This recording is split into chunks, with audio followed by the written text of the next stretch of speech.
السلام علیکم to all, دس از ثنا احمد۔ امید ہے آپ سب لوگ خیریت سے ہوں گے۔ الحمدللہ آپ لوگ کی دعاؤں سے میں بھی خیریت کے ساتھ ہوں اور ایک اور ڈیلی بلاگ کے ساتھ حاضر خدمت ہوں۔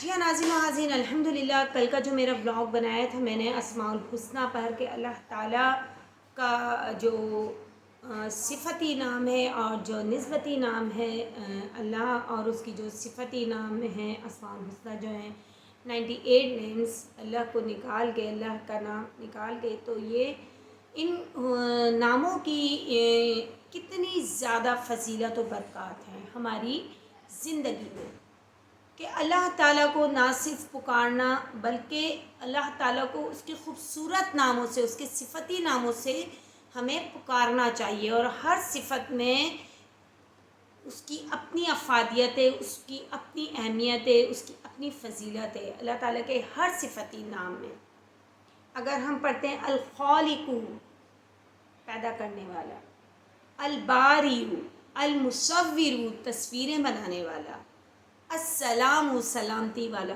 تو مطلب اللہ تعالیٰ کے جو نام ہیں وہ اپنی خوبصورت معنی کے ساتھ اس کی فضیلت اور اہمیت ہر چیز میں جگمگا رہی ہیں۔ تو آج بھی ہم اللہ تعالیٰ کے ناموں کی جو صفات ہیں، جو ان کی فضیلت و برکات ہیں، وہ اس سے آگاہی حاصل کریں گے۔ اور بہت سے لوگوں کو نہیں معلوم اسماء الحسنہ کتنے ہیں، اللہ تعالیٰ کے نام کتنے۔ اسماء الحسنہ اللہ تعالیٰ کے پیارے پیارے ناموں کو کہتے ہیں، جو 99 نیمز ہیں۔ قرآن مجید میں آپ دیکھیے بہت سے قرآن پاک میں شروع کے اوراق میں یا پھر اینڈ میں بالکل صفات ہوتے ہیں اللہ تعالیٰ کے اسماء الحسنہ حضور پاک صلی اللہ علیہ وسلم کے نام مبارک کے ساتھ۔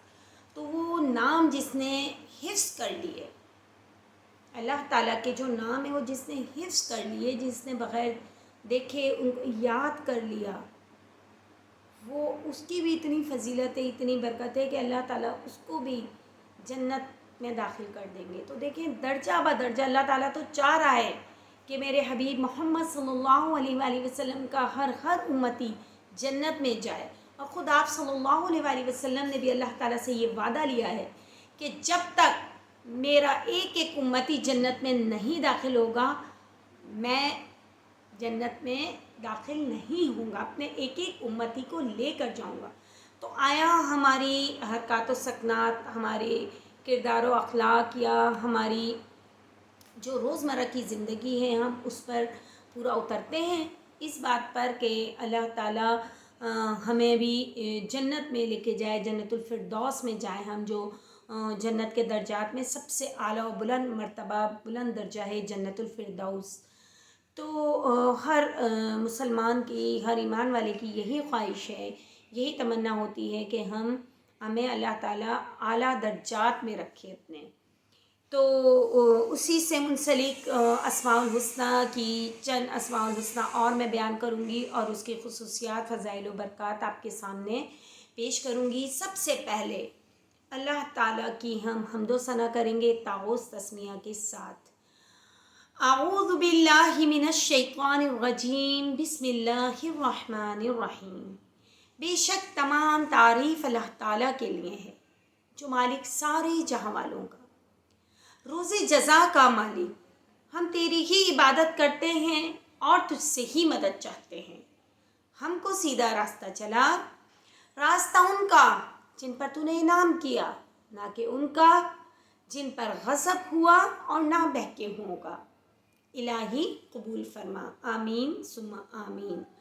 آج جو میں اللہ تعالیٰ کا اسم مبارک ہے الخالق اور الباری جل جلالہ، یہ دونوں ناموں کی خصوصیات بیان کروں گی۔ الباری ہر چیز کو عدم سے وجود میں لانے والا، بے مثال موجد، اور لفظ خالق کا مادہ خلق ہے، جس کا مطلب ہے اندازے سے کسی چیز کو بنانا۔ قرآن مجید میں الخالق 11 مرتبہ استعمال ہوا ہے۔ امام خطابی رحمۃ اللہ علیہ کے بقول الخالق وہ ذات ہے جو مخلوق کو عدم سے وجود میں لانے والی ہے اور اسے پیدا کرنے والی ہے، اور یہ تخلیق بغیر کسی نمونے اور مثال کے ہوئی ہے۔ قرآن مجید میں ارشاد ہے الذی خلق فسوا، وہ ذات جس نے ہر چیز کو پیدا کیا بس اسے ٹھیک ٹھیک بنایا۔ الذی خلق السماوات والارض الذی خلق اللیل والنہار الذی خلق الموت والحیاة خلق الانسان خلق الازواج كلها خلقناکم ازواجا اللہ خالق کل شیء، یعنی آسمانوں اور زمین، رات اور دن، موت و حیات، انسان اور حیوان، جنات و ملائک اور پھر تمام کے جوڑے، ان سب کا خالق وہی ہے۔ اس لیے تخلیق کی نسبت صرف اسی کی ذات کی طرف سے کی جا سکتی ہے۔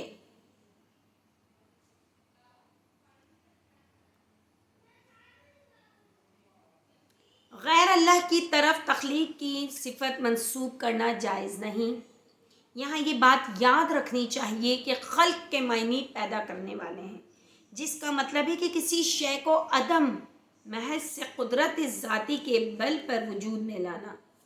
اس لیے یہ صفت اللہ تعالیٰ کے ساتھ خاص ہے، کسی اور کی طرف اس کی نسبت جائز ہی نہیں۔ لہٰذا ہمارے زمانے میں جو رواج چل پڑا ہے کہ اہل قلم کے مضامین، شاعروں کے اشعار اور مصوروں کی تصویروں کو ان کی تخلیقات کہہ دیا جاتا ہے، وہ بالکل جائز نہیں، اور نہ اہل قلم کو ان مضامین کا خالق کہنا درست ہے۔ خالق اللہ تعالیٰ کے سوا کوئی نہیں ہو سکتا، اس لیے ان کے رشحات قلم کو کاوش یا مضمون وغیرہ کہنا چاہیے کہ اس نے مضمون لکھا ہے یا اس کی کاوش ہے، تخلیق نہیں۔ تخلیق کرنے والی ذات صرف وحدہ لا شریک ہے، اللہ پاک کی ذات ہے، اور یہ نام جو ہے وہ اللہ تعالیٰ کی ذات پر ہی بالکل سوٹ کرتا ہے۔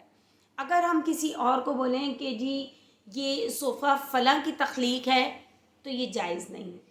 تخلیق کا لفظ، تخلیق مطلب پیدا کرنے والا، خلق کرنے والا، بنانے والا، تو وہ ایک اللہ ہی ہے، اللہ تعالیٰ کی ذات ہی ہے۔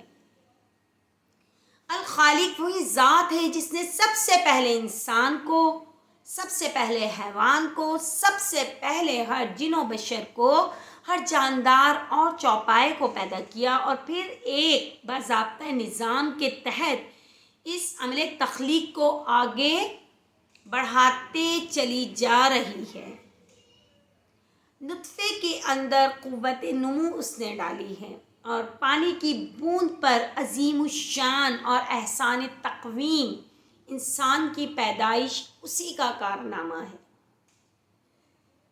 قرآن مجید میں اللہ تعالیٰ کے صفت خالقیت پر عجیب و غریب اور نہایت شاندار دلائل قائم کیے گئے۔ سورہ انعام کی آیت مبارکہ ہے، قرآن کی آیات کے ذریعے میں اس کو ایکسپلین کرنا چاہوں گی۔ ان اللہ فالق الحب والنوى یخرج الحی من المیت ومخرج المیت من الحی ذالکم اللہ فأنا تؤفکون۔ بے شک اللہ ہی ہے دانے اور گٹھلی کا پھاڑنے والا، وہ زندہ کو مردہ سے نکالتا ہے اور مردہ کو زندہ سے نکالنے والا ہے۔ یہ سب کچھ کرنے والا اللہ ہی ہے، پھر تم کدھر بہہ کے چلے جا رہے ہو؟ ہم دیکھتے ہیں کہ اناج کے دانے یا پھل کی گٹھلی کو زمین میں دفن کر دیا جاتا ہے۔ نہ اس دانے یا گٹھلی میں کوئی شعور و احساس ہے، نہ زمین میں، اور نہ ان میں سے کسی میں ارادہ کی کوئی طاقت ہے۔ یہ سب چیزیں بالکل بے جان ہیں۔ جی ناظرین و ناظرین، آپ دیکھیے کہ جیسے آموں کا سیزن تھا تو ہم کیا کرتے ہیں، آم کی گٹھلی کو زمین میں دفن کر دیتے ہیں۔